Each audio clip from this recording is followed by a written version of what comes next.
for the City Employees Pension Fund Board, July 26th, 2022. And the first item is to approve the minutes of April 26th. So I'll ask for a motion to do that. Second. Second by Baxter. Are there questions, corrections, additions, anything at all?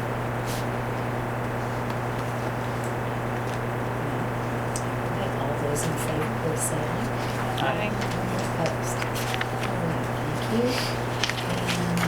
And page 3, we look at fourth quarter expenses.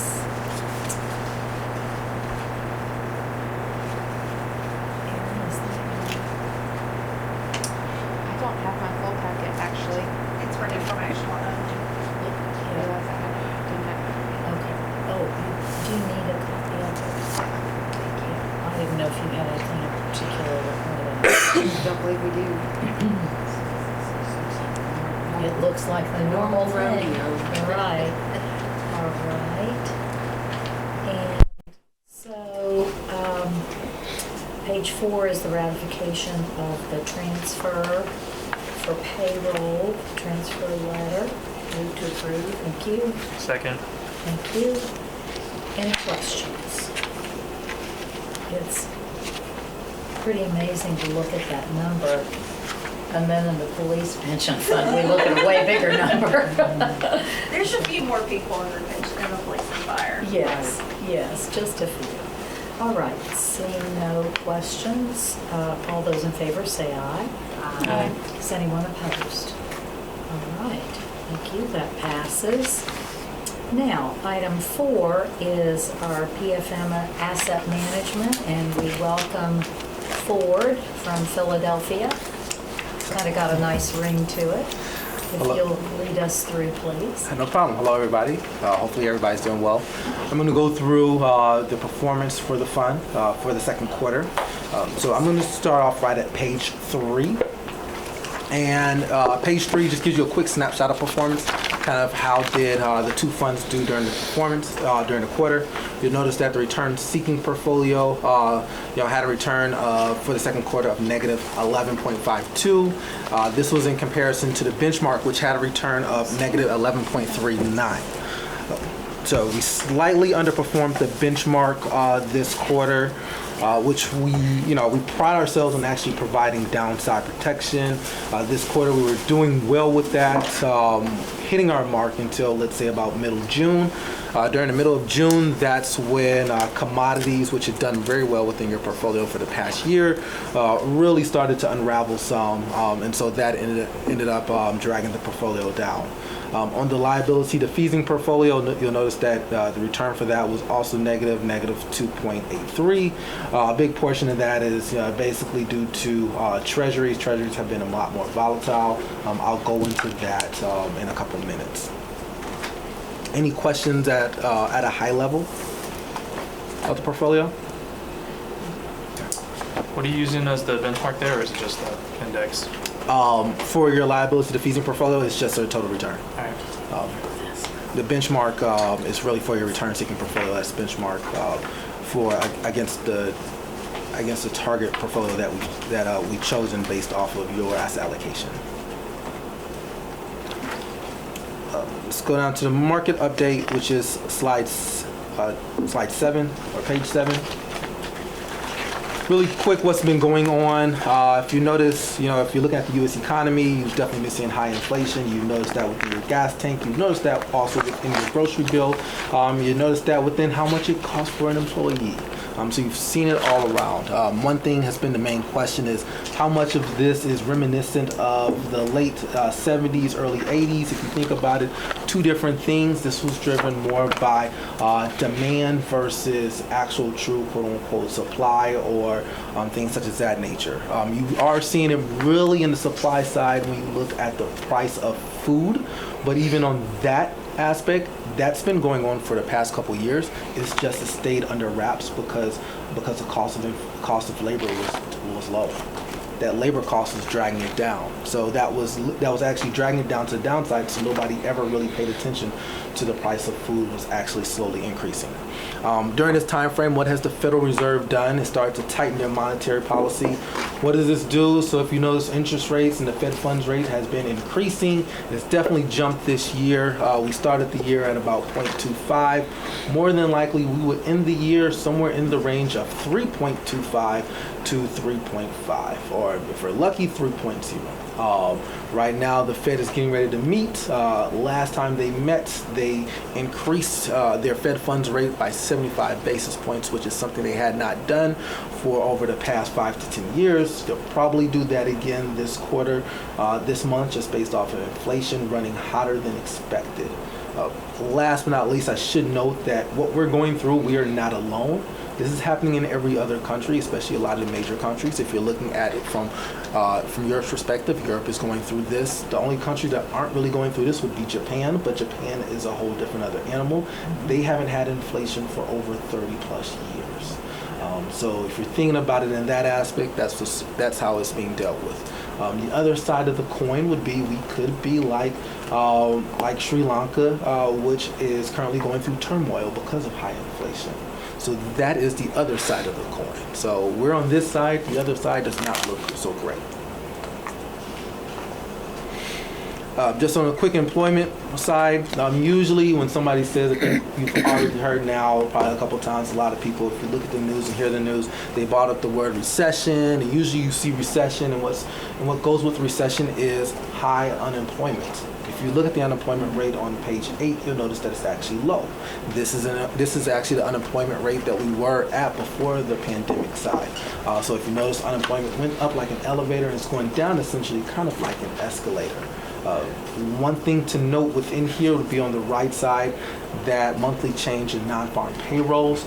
Now, that monthly change in non-farm payrolls, it started to actually, if you look at the initial claims and continuing claims, they started to increase some. But if you're noticing where that increase probably is coming from, it's coming from areas that have been overheated for the last couple of years. So if you think about technology per se, technology has done really well. Those are stocks that haven't done as well. Those are companies that really need to have lower cost of borrowing in order to, quote unquote, fuel their growth. They don't have that anymore, so they've had to basically cut back on some of their labor. Inflation is that next page. We've kind of talked about that. The one portion I would bring up within the inflation page on page 9, you'll notice that energy definitely has skyrocketed. I think we've kind of seen that within oil, natural gas, those costs. The one portion that's really sticky that does not get the biggest airtime, and it always should, is the shelter component. So if you're looking from the third one from the right side on that key consumer price index components, the year-over-year change, you'll notice shelter is at 5.6%. In regards to the CPI calculation, shelter makes up close to about a third of CPI. It's also one of the portions that's most sticky.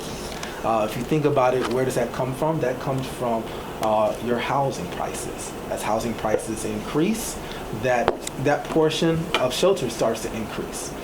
So if housing prices technically, even if they start to slow some and they don't slow all the way, it still plays out there. This component does have a 6 to 9 month lag. So if you're thinking about the way that some of the houses have come down recently, it's still not being reflected in there. And if this is at 6% for the year, usually inflation for the year is at 2%. This would be 2% by itself. So when somebody says, okay, well, inflation is probably going to come back down quick and fast, well, if the one main component is 6%, and take it over the years, about 2%, because it's, it makes up about a third, that means everything else has to be flat. And just thinking about looking at all these other components, that doesn't seem to be true.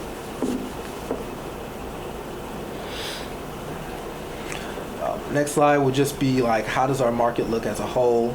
Yeah, employment looks good, the retail sales look good, but if you look at the right side, the headwinds, consumer sentiment actually is at multi-year lows. You're noticing existing home sales have started to dive. I think that's a portion of higher interest rates on top of the higher prices. If you think about it, with the interest rates increasing as fast as they did, essentially it costs 30% cost 30% more to buy a home than it did at the beginning of this year. So it priced so you already had people being priced out the market. Now because of the interest rates, they're even being priced out even more, or they're forced to go lower. And we already know that housing prices have increased. It's hard to find those $200,000, $250,000 homes. What's not on this slide would be business spending and business sentiment. Business sentiment is also going down. If you look at business spending, which is judged by capital expenditures, that's also going down. So if you were thinking about it, saying, okay, well, hey, like, how does this look? A lot of the negative news is out there. A lot of the things are already out there. So people are starting to see that, it's going to be a lot harder going forward.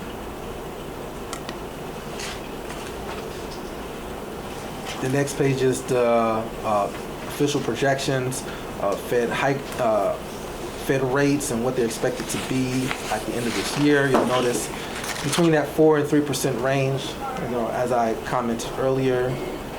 The biggest thing would be, if I looked at it going forward on slide 12, just more uncertainty in the market. That's been one of the things that's been pressuring what's been going on. If you notice, GDP has started to decrease. First quarter GDP came in at negative 1.6. As expected, that second quarter GDP is supposed to be negative. Technically, that means if you have 2 quarters of negative GDP, it technically means you're in a recession.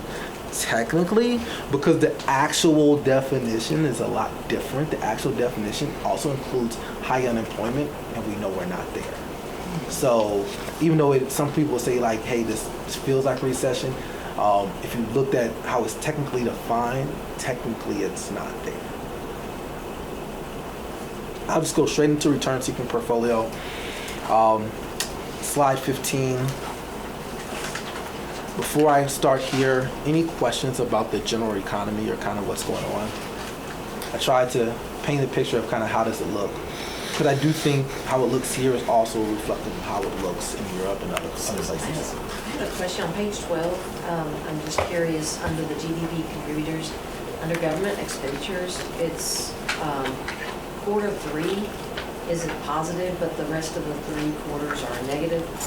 Is there any, I thought that was very unusual that 1 quarter out of that.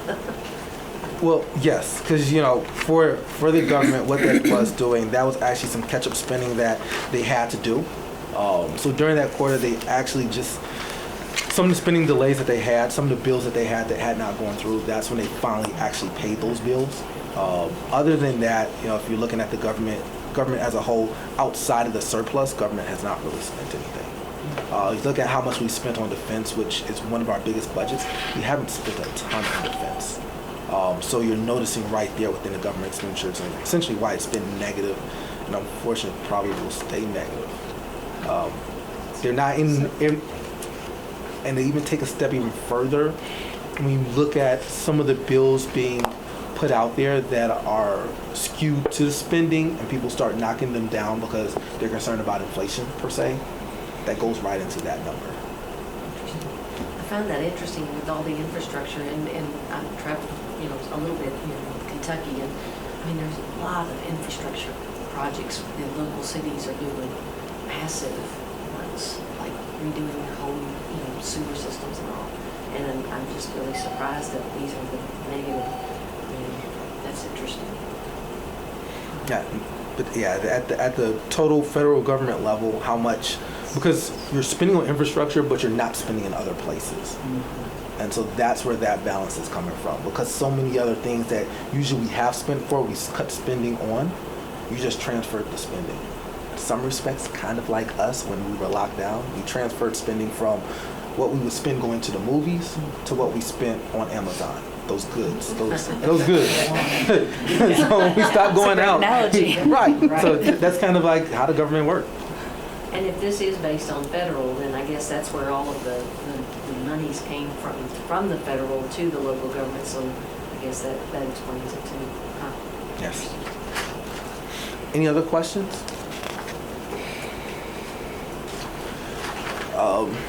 Quick view of kind of how the markets have been for the past quarter and year to date, down. I think the one thing to bring in perspective is kind of how you looked at 2020, 2021, and even 2019. Those are years where the equity market was essentially up 20% almost year over year over year. So you're just giving you're giving some of that back. If you think about it, even in, during 2020 when we had COVID, during that year, you literally had a market drop and all of a sudden it just takes off. And, in the April-May time period, it dropped for 2 months, takes off. You end the year with an over 20% rate of return. You actually multiply that, you get another 20% rate of return for 2021. So some of that is, you have a mean reversion. Usually markets correct you see at least a 10% correction about every 30 weeks out of 52 weeks. We technically did not have a market correction for over 95 weeks. So that gives you a kind of viewpoint of kind of like how much did we really run. If at least every 30 weeks you get some type of 10% pullback. You didn't get you basically went from the end of, let's say, end of March of 2020 all the way up until 2022 before you had a significant pullback. Just to give you some context with that. It hasn't been great here. If you look at this page, the only bright spot in here has been a couple of lines down on the alternatives, Bloomberg Commodity Index Total Return. That has been the only bright spot year to date. If we were looking at this at the beginning of 2021, this will be an area that, so you'd probably look at it and say, why do I even want to be in commodities? So that lets you know essentially how good the returns have been for commodities for 2021 and 2022 as a whole. I'm going to jump right into your portfolio. That's on slide 24. Any high-level questions about kind of like how the markets in general look and function? I know it's nasty. Yeah, I'm sorry that you drew the short straw to come give the bad news on all this stuff. But I do have a question here, mostly about how our equities are performed. It looks like on pretty much every metric here, the Russell securities that we purchased, those funds are underperforming, even the S&P or the Dow Jones or any other equities market. So have we looked at that as possibly moving out of those vehicles, or are we continuing to stick with them? Because even the 10-year looks like we've underperformed on all of them but one. So, if we looked at, so one thing within your portfolio, if you're looking at it, and actually that's the market index page that just lets you know how the general markets have done. Your portfolio's on slide 24. Okay. So that goes into your question of kind of like, okay, well, how have these funds done? You'll notice that, within here, you have, this is your domestic equity and international equity. Domestic has actually held up fairly well. If you think about it over, both the short term and the long term, since inception, slightly underperformed. But if you're looking at it over, since for the year-to-date time frame and even the 1 year, domestic equity has been one of the ones where it's been slightly lagging. But if you look at it recently, it's done very well. On the other side, international equity, which had done really well up until this year, honestly has not done well this year. This is an area that I spent a fair amount of time with our analysts kind of going back and figuring out what has been going on, what do we need to do, and how do we rectify this ship going forward. So yes, I drew the short straw per se. But that's part of the Sometimes you can't be here giving all the great news. Sometimes you have to, lay it out for kind of, hey, here's some things going on. If you look at your portfolio as a whole, really, one thing that we pride ourselves on are having a good balance of passive and active.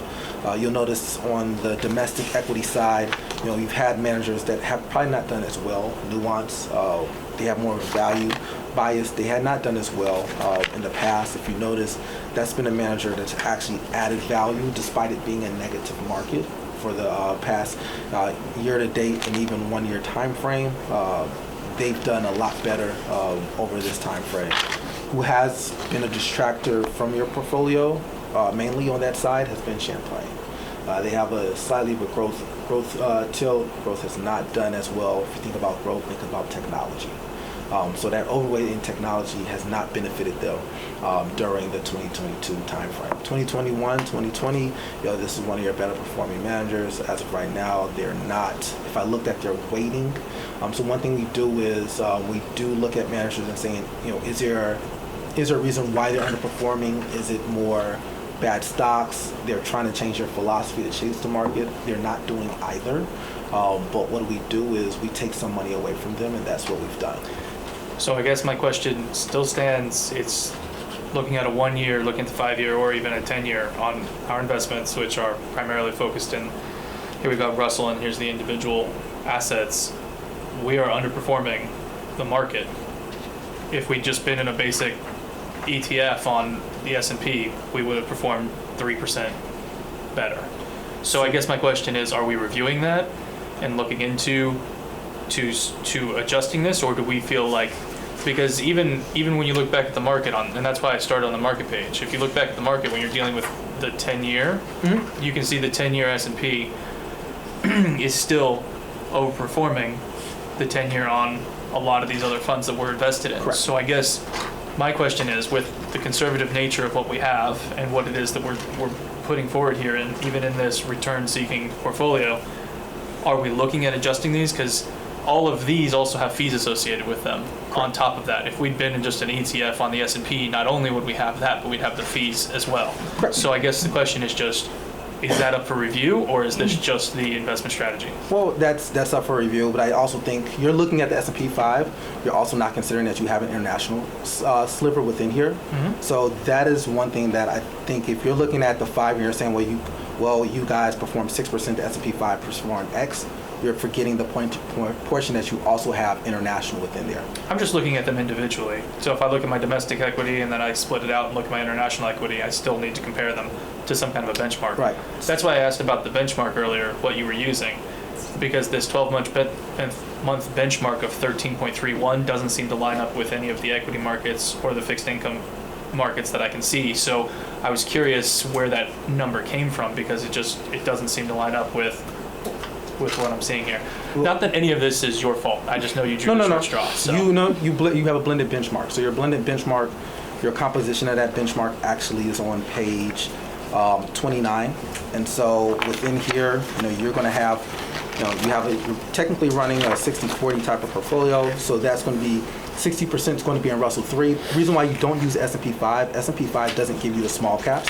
It only gives you exposure to the large cap companies. So in a time frame like this, what you're going through, that your small caps are doing a lot better than your large caps, within the S&P 5, you missed out on that because of the fact that, a rising dollar would mean those companies like your Apples, your Microsofts, your Googles are getting hit a lot harder. You'd have all your exposure within there. If you have the Russell 3000, which has small and large, which is more of a total market index, that's why we utilize that. So what I'm seeing here is that you've created a self-reflective benchmark, which I don't know how much use that is. If you're basing the benchmark off of our own allocation, that doesn't give us any information about whether or not we should be changing our allocation based off of what's happening in the market. Well, this allocation is based off of your actual assumed, rate of return that we need to hit.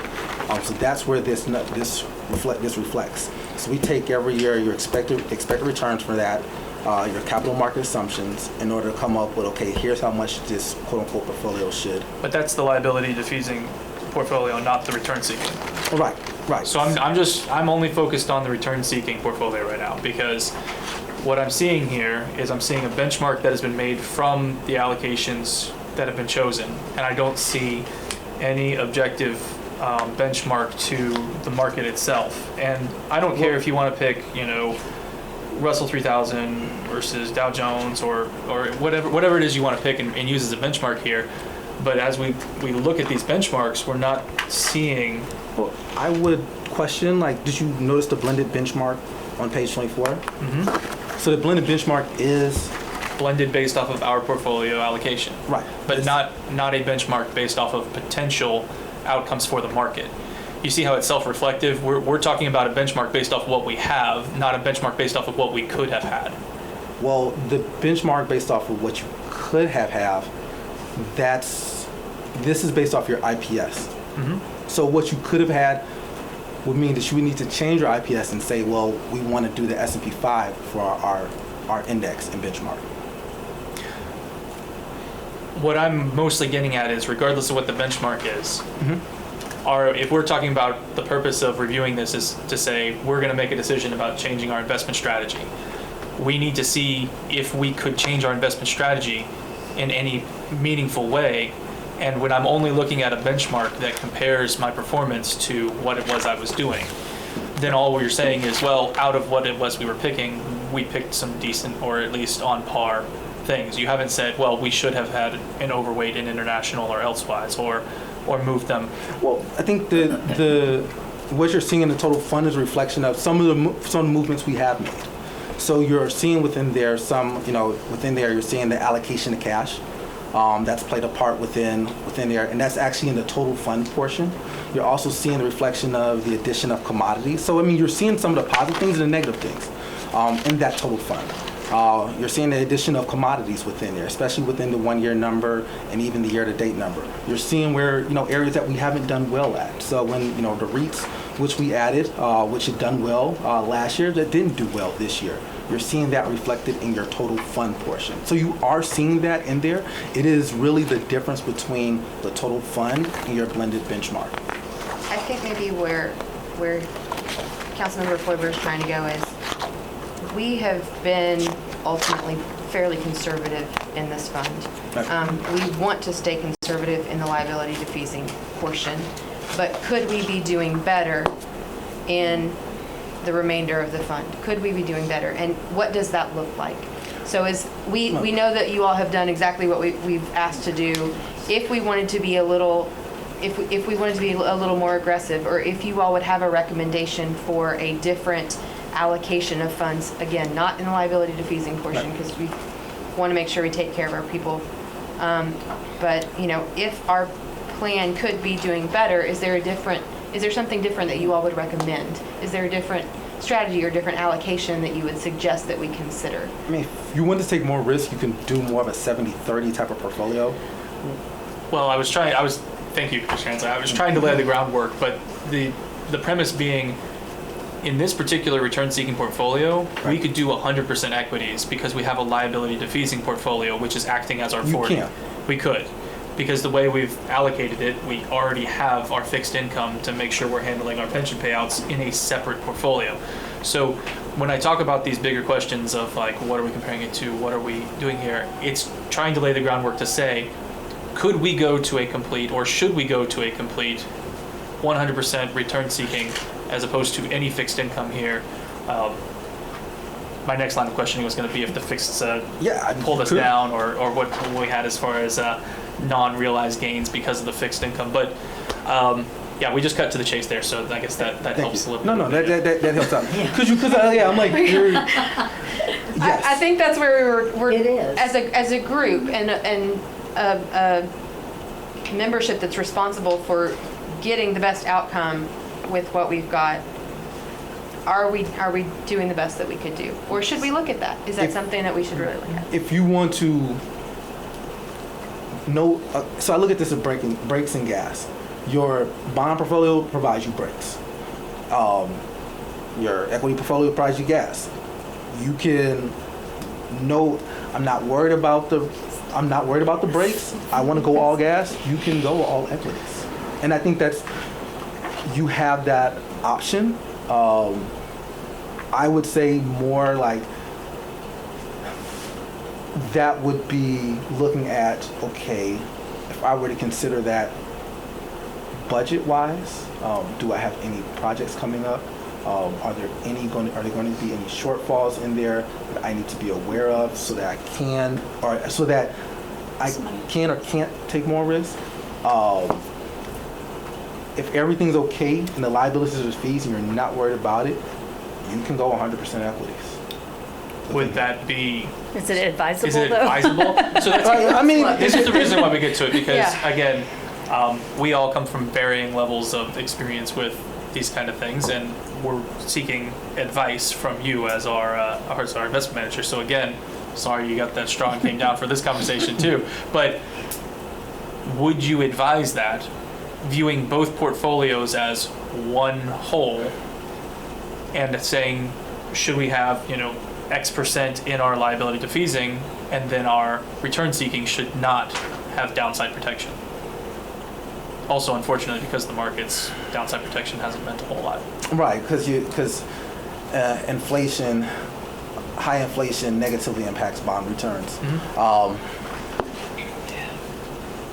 So there you go. We're going to put you on the spot right now. Right.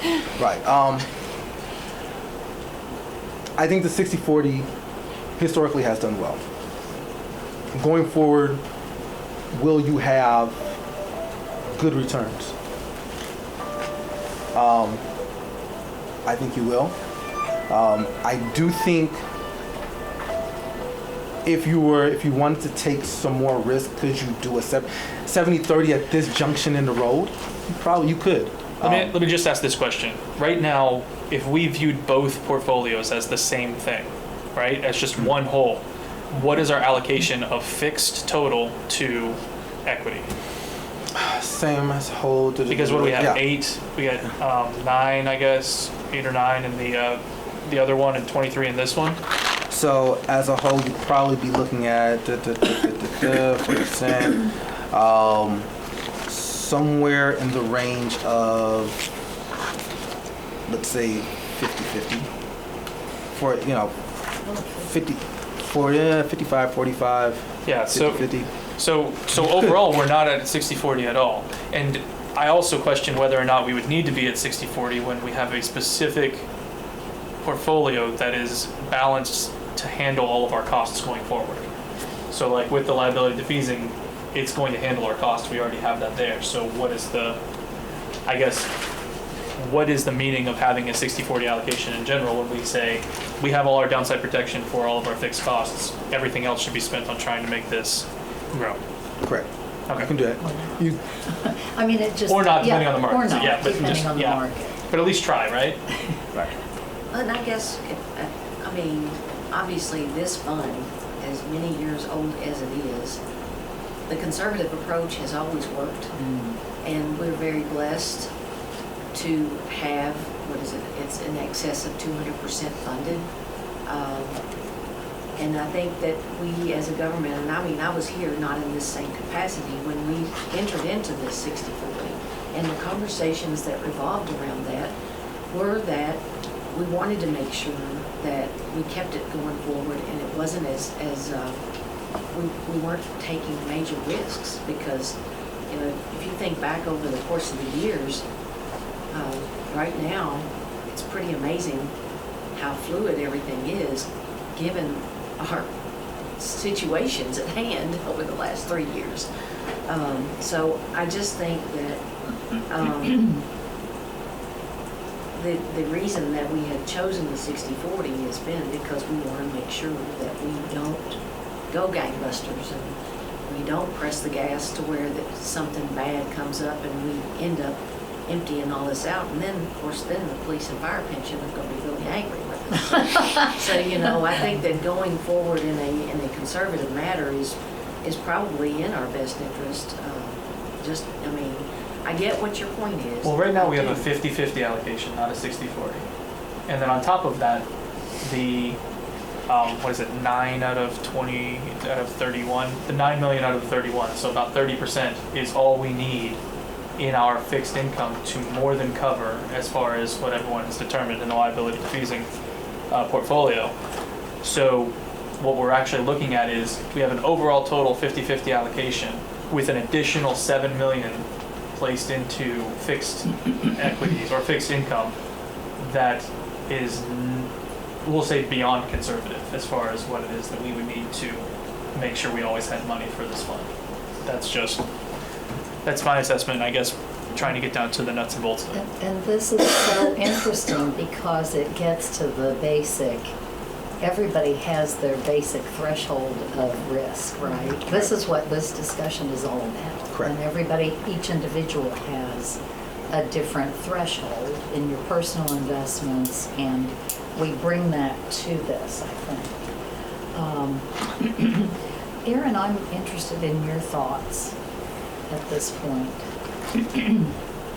I feel like just in my conversations as a part of the Police and Fire Pension Fund, they're a little more aggressive than this one is. And as far as the allocation, it's watched very carefully. So we're almost always right in line with, we wouldn't have gotten to 50-50. We'd have been at 60-40. That's managed very, very carefully. And it's done a lot internally as well. We have different expectations here at this table. But I don't know that there's any harm in taking a look at what they might recommend. Yeah. Because this, as far as an unprecedented opportunity, the liability diffusing portion is fully funded. Yes. And as a responsibility, whether it goes to police and fire pension, whether it doesn't, wherever it ends up, I do think it's our responsibility to do the best we can. Mm-hmm. And if our financial advisors are maybe coming back to us and saying, hey, you might consider this opportunity, I would be interested in hearing that. And one difference with the Police and Fire Pension Fund is that our board meets monthly. So Right, we see, exactly. we are much closer to Yep. the reports, I would say. Agreed. We've made some changes in the past year, in fact. Oh, yeah. With, There's always little Allocations, tweaks yeah. and little adjustments and this board meets less often. And I mean, I think Councilmember Kloiber's point is, can we do better with the part that is not paying out Right. to the beneficiaries every month? Well, and one of So- the items, Mayor, that's on the agenda is to discuss a cost of living Yes. adjustment. Mhm. Any decision that we make that is forthcoming like that Mhm. is not in caliber the amount of money that we would be talking about, like with the police and fire Right. pension. So you could even have Yeah. some decent adjustment that's Mhm. not And going to harm one or the other. The comparison there is theirs can be millions, Right. and this is not millions, the adjustments. But I would absolutely be interested in seeing any recommendations, if we were, first of all, at a minimum, we need to get to the 60-40 that the board has set aside for our policy.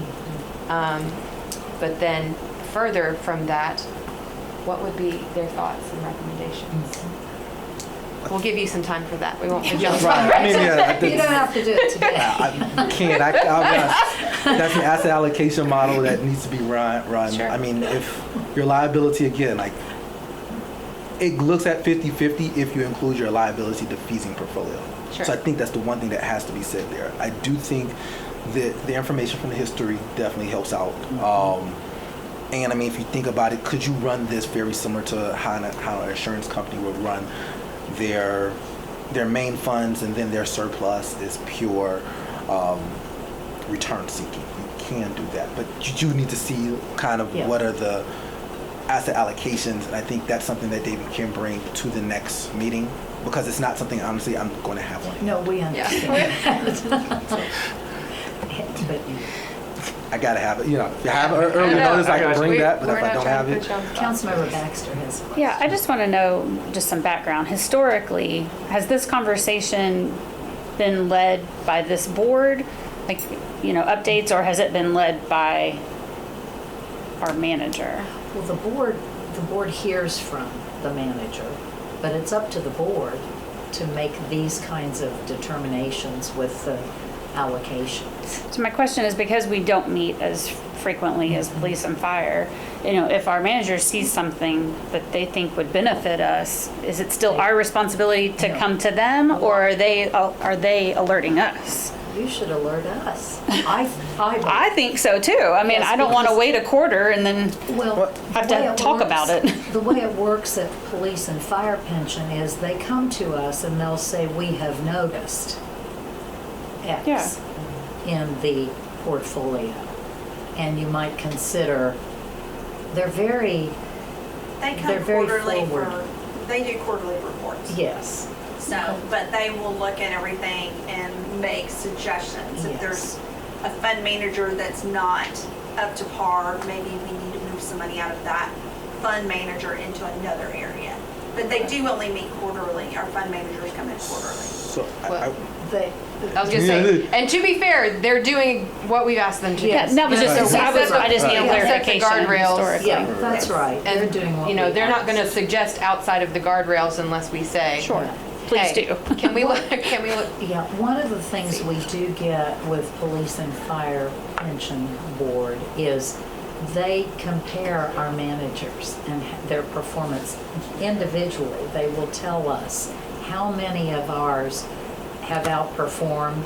I mean, it's pretty impressive. And how many haven't. And usually the vast majority are always overperforming the, you know. So, I guess just for those of us that don't Yeah. quite understand at the level of my colleague, it would be beneficial, I think, to have a little bit more information. you were wanting to say something before. no, I think In that massive well, no. conversation. It was already highlighted. 'Cause I think Okay. you're think there's two conversations happening at the same exact time. You're talking. One portion is talking about tactical moves that are being done on a monthly basis, Yes. which are, we do that within your portfolio, which is why your allocation, your current allocation might look different from your target allocation. So you do see that in the portfolio. The other one is more on the broader question, which is for a strategic asset allocation, should we change this from a 60-40 because we already have everything taken care of within the liability diffusing portfolio. And that's one where the question of risk tolerance at the board level has Yes. to be, that conversation has to be had. And it doesn't seem like that's been, that conversation is not taking place until today. Right, that's exactly right. And when we ask people to serve on this board, we don't ask them what their risk tolerance is. That way we get a good mix, Right. usually. Right. So you're right, it has not occurred, at least recently. No, I think maybe a couple of years ago, but I think we talked about it back before Bill left. And, but I mean, it's not, I mean, I understand, and I think it's good to look at this, but, I mean, and we can always, in everything, we can always do better. But, I mean, this is such an amazing system, the whole portfolio is just so dang amazing to begin with. So I think that it's good that we had this conversation, and I think that we ask PFM to bring back information in the October meeting and look to see how we can make things, improve them, or to have the additional conversation. I'll make sure David has that information. I know he'll probably come back less on the risk tolerance side, but just more on ensuring, the purpose, also what else is going on the liability defeasing side that could be a substantial change or a non-substantial change. That he's aware of that, because again, that any changes does impact what's going on one side, so he wants to make sure that side, if you can, it's taken care of, you can take more risk over here. But then it's on the level of comfort at the board level. What else? What do you mean, you don't want to come back and see us? Remember how much you love flying in here? You're gonna love flying out even more. Does this sound like a good, if you can ask them to bring us back Okay. something based on the discussion, I think it's really a good one. think there's no harm in gathering more information. Right, and see how that, what that might be. Did you have anything else? Liability defeasing portfolio? Yeah, I mean, We still have other, Good. Well, liability defeasing portfolio, page 36. I think the one thing to note there, what you consider safe and what you don't consider safe. And what do I mean by that? So if you look at your credit quality, you'll notice that you have a fair amount in AA, AAAs, also in A. If you look at the left side, the portfolio composition, you'll know you have about 42% within treasuries. And you're defeasing your liabilities, everything else. Here's the one dirty secret that probably doesn't get out about treasuries. The treasury market, past 20 years, has grown 4 to 5-fold, well, at least 4-fold, issuance-wise. And within there, if you look at the amount of daily volumes only increased. It's going from 400 million to 600 million for a market that's increased 3 to 4 times. That lets you know that this component, and one of the things that you're looking at within your portfolios, your treasuries are a lot more volatile than they have been historically. And what you're about to go through now within here, and this is the point that I do want to raise in this as a whole. As the Fed goes through quantitative tightening, the last time they did that, they were able to have buyers for those treasuries per se, and they were buying for a different reason. Now the question is going to be who's actually going to buy those treasuries, because you might see some volatility, and really a lot more volatility within the liability defeasing portfolio, especially with treasuries, than you had in the past. So we're adjusting for that, but that's something I do want to throw out there on the table, because it's historically, again, that composition, that market change, who's consumed in that market has changed. So those are things kind of always to quote unquote, be aware of. okay. Anything else? Any other questions for Ford? It's a good discussion, good Yes, it was. healthy discussion. If no one has anything else on this subject, we will move on with the understanding that you'll ask your team to bring back some information that we might consider. Yes, they will bring an asset allocation, asset liability study that will give you a good view of expectations of the market, how those portfolios look, sound, and feel, so at least you have an understanding of what that does, what the expectations are, and how does that look in comparison to what you currently have. Excellent. Perfect. Very good. Thank you. All right, thank you so much. Now, our number 5 item on the agenda is, and it's on page 5 of your packet, is the proposal to increase the 2023 benefits to retirees and beneficiaries. And you'll remember we asked for this comparison. Thank you very much. And did you do this, Susan? I did. I thought you did. Do you have some comments about it before we? What I just did was Okay. I did what, I think this was as of July 1st. Okay. So what I had to do is, some people hadn't gotten their cost of living raises yet. So when you see the column where it says COLA of 2022, that means that the ones that didn't have their cost of living raises, I included that in. And then I did a 5% increase on top of that, which is what the request was. So you see that it goes up from 78,000 up to almost 82,000. And the average on them ranges, I think the average prior to the 5% was $2,073. And an average salary goes up to $2,216. And again, we have 26 widows and 11 retirees. Is our makeup as of right now. 26 and 11. Yes, ma'am. Okay. All right, let's have a little bit of discussion over this, and we're looking especially at that 5% increase column and then the total new annuity.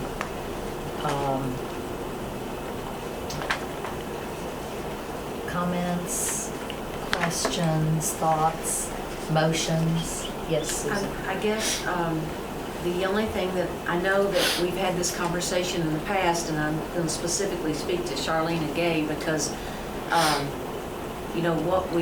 some of these, it's hard to believe that this could be the case, but there are some that if you raise it too much, it can knock them out of other income options. You all, Charlene, do you agree with that?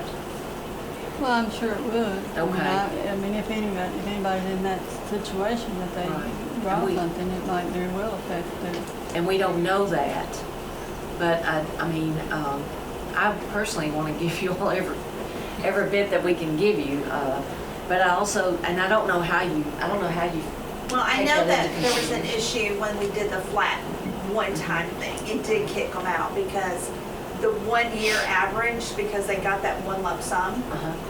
caused the problem of people getting kicked out of other funds or other Social Security benefits or something like that.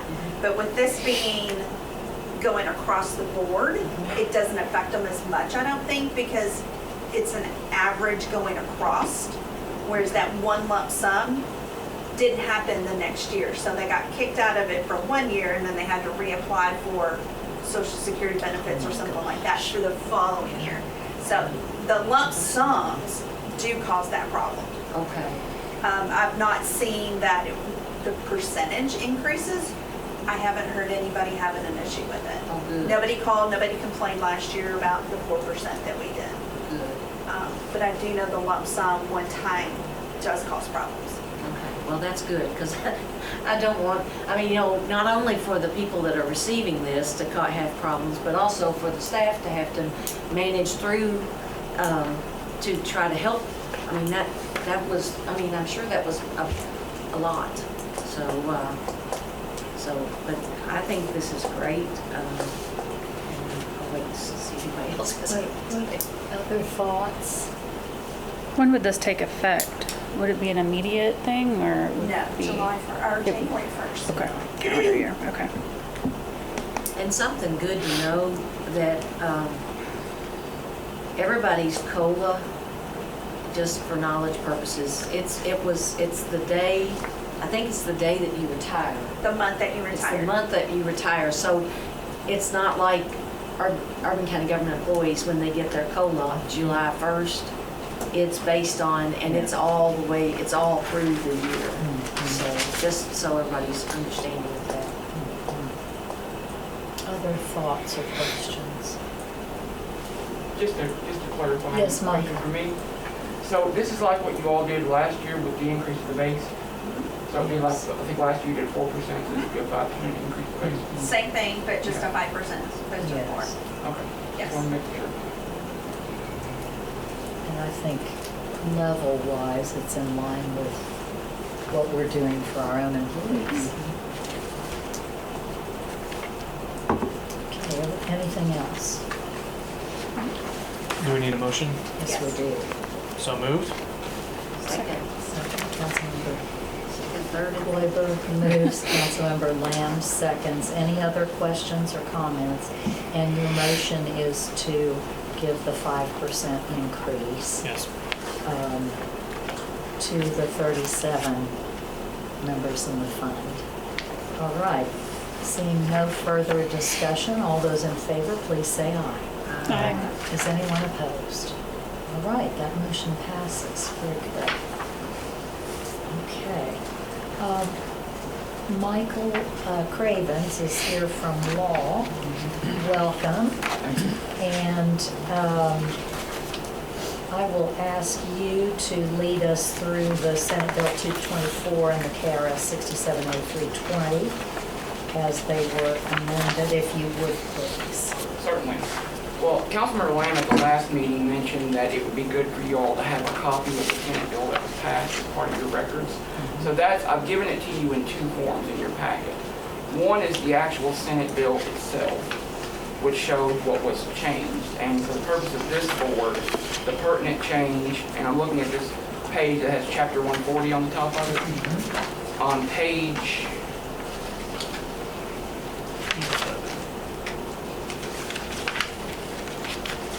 on on page 11 of that document, numbered paragraph 4, there's a section bolded. And that section relates to this board where it says there is hereby created a board for the existing employee pension fund trustees. The bolded section is the language that was added by the General Assembly, which basically says, and I quote, "If no employee, retiree, or beneficiary is able or willing to serve on the board, resulting in one or more vacancies of the 3 elected positions, any such vacancy shall be filled by appointment by the mayor, subject to the approval of the legislative body." So basically what this does, consistent with your all's direction, is give the mayor appointment authority to fill vacancies in such case where they exist, where there's an unfilled position. So that's what the actual bill says. The other document I gave you has the actual statutory text, which again, paragraph 4 on page 14 is the section that deals with this board and its composition and provides the appointment power. So those are the 2 documents, or those 2 document packets that relate to the state law change that was made to essentially give the mayor authority to appoint to fill vacancies.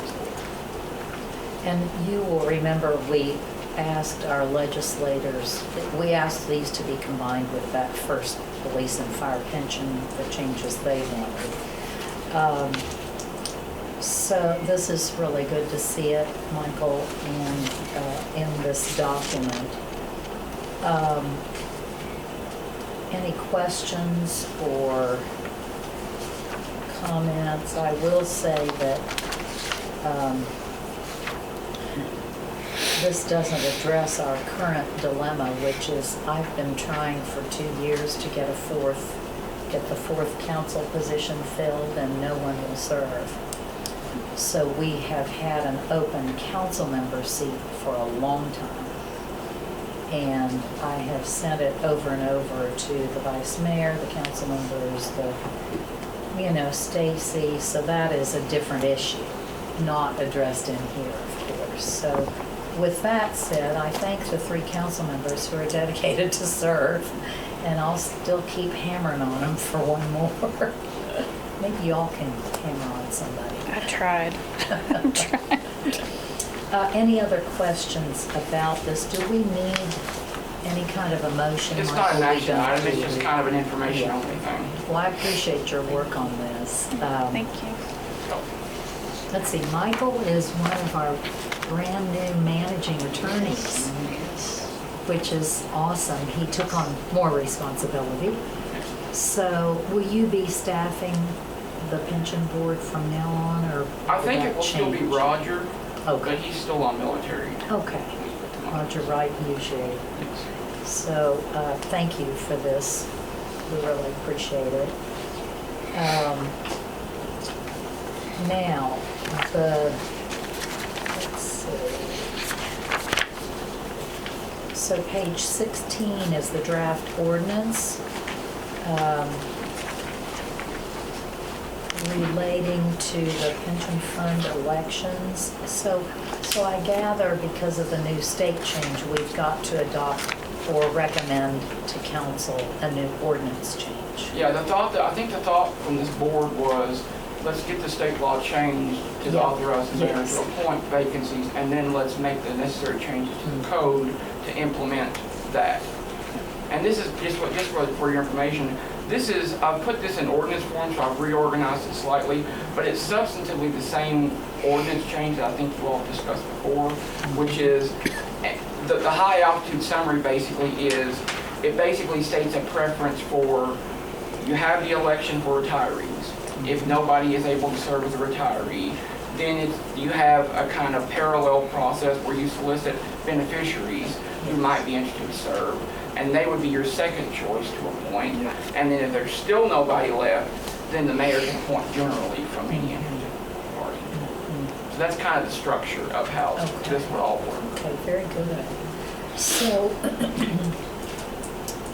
this will need to come before the council in August. I mean, I think the sooner the better, don't you all, council members? Any questions or anything? Well, how about we have a motion to approve and then we'll discuss? Move to approve. Second. Okay, Baxter moves, Lamb seconds. Now, let's discuss this and see if you have any questions or comments. Yes. I just want to make sure, and I'm admitting that I have not read this from stem to stern, but that this does reflect the new process for the council clerk's office, because I know you all really had you were trying to help the process along because it was antiquated and needed its assistance. So does this outline that as well? Council Clerk Abbott, she also looked at it too. I don't really think, I think it should work. I think it should really kind of make the process a lot smoother. I guess, and I don't think this is not anything to be encompassed in the ordinance, but I guess my question would be, the process of the retirees, ideally it's voluntary, if they're self-nominated. But let's say that we have 11 retirees and no one wants to serve 1 year. I would then go every year in this order. Is that kind of the idea the board had? Or, I know we also talked about when no one would be no members of the pension would be. If there were no retirees, we would move to beneficiaries. But since we are not electing members who do not agree, if they were not self-nominated. Do you see am I making my question clear? Well, we had that situation, didn't we, last time, or a couple times ago? Yeah, it was a little different. Yes, someone didn't self-nominate, but Right. someone else nominated them, isn't that? And that's included, the changes are, Yeah. so with this process, when someone else is nominated, we would confirm with that person who was Yes. nominated by Yes. someone else. But if let's say this year that all of the current retirees decided they did not want to serve. So I would then go to beneficiaries, but what about the next election? I think wouldn't you start I would start over every year. over with, I mean, the ideal is to get the retirees. Yes. Isn't that Yes. the first ideal is to get retirees and then go to beneficiaries? I think that's what we're trying to I think do. I think what you're trying to do is get somebody appointed. So you do retirees first. If there's no retirees, you go to beneficiaries. If there's no beneficiaries, you go to someone else. And then whoever gets appointed serves that term Yes. of that seat. And then when the election comes back up in the second year or whatever, you start over and then would do retirees first, then fall to beneficiaries, and then fall to whoever else. Okay. But it's not a yearly thing, it's every 2 years. Right. I guess where I'm thinking is because if someone's nominated and they decline, that next election cycle, if they were nominated again, because we're not going to communicate if someone declined to serve, if they were nominated again by someone else, would their no on file, would it remain or should I check every year? I would check every I year. would check because they might change their mind. Right, Yes, right. yes. Or their situation may change. Right, okay. And that's what I was thinking. I just wanted the board's Yes. clarification. Yes, I know it doesn't need to be codified. Yes, very good. Okay, what other points? Anything else about this? Appreciate you bringing it forward. Well, if there's nothing else, let's go ahead and vote on this and move it forward. All those in favor say aye. Aye. Anyone opposed? All right, thank you very much. Now, Michael, can we just blue sheet this? I think the board's voted on it, so I think Yes. you would just be blue sheet on the For the recommendation of the board to Yes. ask the council to pass the ordinance. I Yes, think that's, and so it could come in August. Okay. We also need to blue sheet that 5% increase too. Yes, oh, okay, very good. Thank you. Okay. did we pass an ordinance before? We would have to pass We an did. ordinance. For the with 4%. We So did. we, He'll just mimic it and just change it from Yeah, 4 to 5. it would just be an amendment to the same ordinance section that says, on or after January 1st, all members shall receive a 5% increase. so my question to you is that the motion that we made based on the 5%, did we make that in the right characterization that we are approving an ordinance to be moving forward? Or did we, is that the same as just approving the 5% increase? It's what, we did it the same way we did last time, didn't we? Okay. We approved the supplement, we approved an increase, and then it went forward via ordinance. Yes, Um, sure. I guess my only other question is, Michael, is this like other ordinances, this one about the election of members, it'll become effective date of passage? Is that correct? Yes, Okay. yes, All right. yes. So sometime in August or depending on the second reading. Okay, very good. Okay, thank you very much. Is there anything else for the good of the whole? No? All right, I'll entertain a motion to adjourn. Thank you. All those in favor say aye. Aye. All right, very good. We are adjourned. Thank you very much. Council members, if you have a council member you want to tell them how wonderful the board